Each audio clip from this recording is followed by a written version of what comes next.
గిరిజన ప్రజా చైతన్య యాత్రను విజయవంతం చేయాలని గిరిజన ప్రజా సామాఖ్య గిరిజన విద్యార్థి సమైక్య వ్యవస్థాపక జాతీయ అధ్యక్షుడు వాడిత్య శంకర్ నాయక్ పిలుపునిచ్చారు. ఆదివారం గుంటూరు నగరంలోని అంబేద్కర్ భవన్లో గిరిజన ప్రజా చైతన్య యాత్ర బ్రోచర్ను ఆవిష్కరించి మీడియాతో మాట్లాడారు. మైదాన ప్రాంత గిరిజనుల రాజకీయ రిజర్వేషన్ల సాధనకై అన్ని జిల్లాల్లో ప్రజా చైతన్య యాత్రను నిర్వహిస్తున్నట్లు తెలిపారు.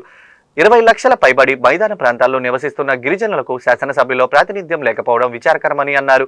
మా గిరిజనుల బాధలను, సమస్యలను, హక్కులను చట్టసభల్లో వివరించే నాయకత్వం కోసం ఈ ప్రజా చైతన్య యాత్రను నిర్వహిస్తున్నట్లు తెలిపారు. తమ హక్కుల సాధనకై డిసెంబర్ 28వ తేదీన గుంటూరు నగరం అంబేద్కర్ భవన్ లో నిర్వహించే రౌండ్ టేబుల్ సమావేశంలో జిల్లా నలుమూలల నుండి గిరిజనులు పాల్గొని జయప్రదం చేయాలని కోరారు. ఈ కార్యక్రమంలో గిరిజన ప్రజా సామాఖ్య యువజన రాష్ట్ర అధ్యక్షులు హనుమంత్ నాయక్, జిల్లా అధ్యక్షులు దుర్గా నాయక్, లీగల్ అడ్వైజర్ అంజీ నాయక్, కళ్యాణి, భాస్కర్, నాగరాజు, సతీష్ తదితరులు పాల్గొన్నారు. నమస్కారం, నా పేరు వాడిత్య శంకర్ నాయక్. నేను మాజీ ఆంధ్రప్రదేశ్ రాష్ట్ర ఎస్టీ కమిషన్ సభ్యుడిగా, ప్రస్తుతం గిరిజన ప్రజా సమాఖ్య జీపీఎస్ వ్యవస్థాపక జాతీయ అధ్యక్షుడిగా పనిచేస్తా ఉన్నాను.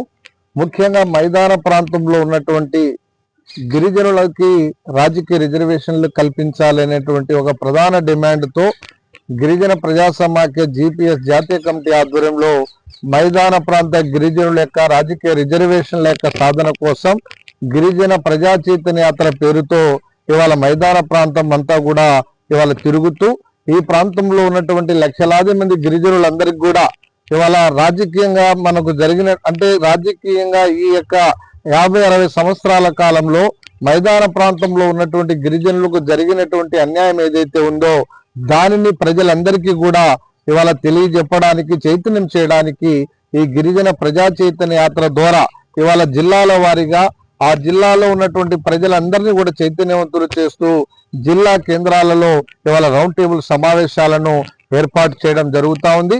ఇప్పటికే దాదాపుగా కొన్ని జిల్లాలు పూర్తి కావడం, ఈ నెల 28వ తారీఖు నాడు గుంటూరు జిల్లాకు సంబంధించి గుంటూరు కేంద్రంలో అంబేద్కర్ భవన్ కేంద్రంగా ఈ యొక్క గిరిజన ప్రజా చైతన్య యాత్రకు సంబంధించినటువంటి రౌండ్ టేబుల్ సమావేశాన్ని జరపాలని ఇవాళ మా జిల్లా మాకు ఇక్కడ ఉన్నటువంటి మా జీవీఎస్ నాయకులందరూ కూడా ఇవాళ తీర్మానం చేయడం జరిగింది.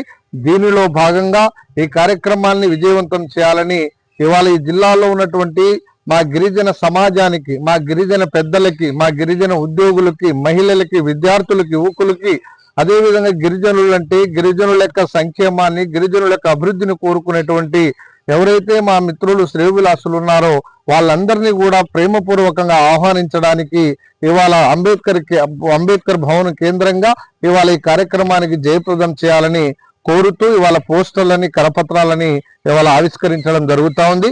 మీ ద్వారా ఇప్పటికే కేంద్ర రాష్ట్ర ప్రభుత్వాలు ఇవాళ మైదాన ప్రాంత గిరిజనులని కేవలం ఓటు బ్యాంకుగా మాత్రమే ఇవాళ మమ్మల్ని వాడుకుంటా ఉన్నారు. ఓటు బ్యాంకుగా, అదే విధంగా జెండాలు మోసే కార్యకర్తలుగానే ఇవాళ పాలకులు, ప్రభుత్వాలు మమ్మల్ని చూస్తా ఉన్నాయి. కాబట్టి మాకు రాజ్యాంగబద్ధంగా బాబాసాహెబ్ అంబేద్కర్ ఇచ్చినటువంటి రాజ్యాంగపరమైనటువంటి రిజర్వేషన్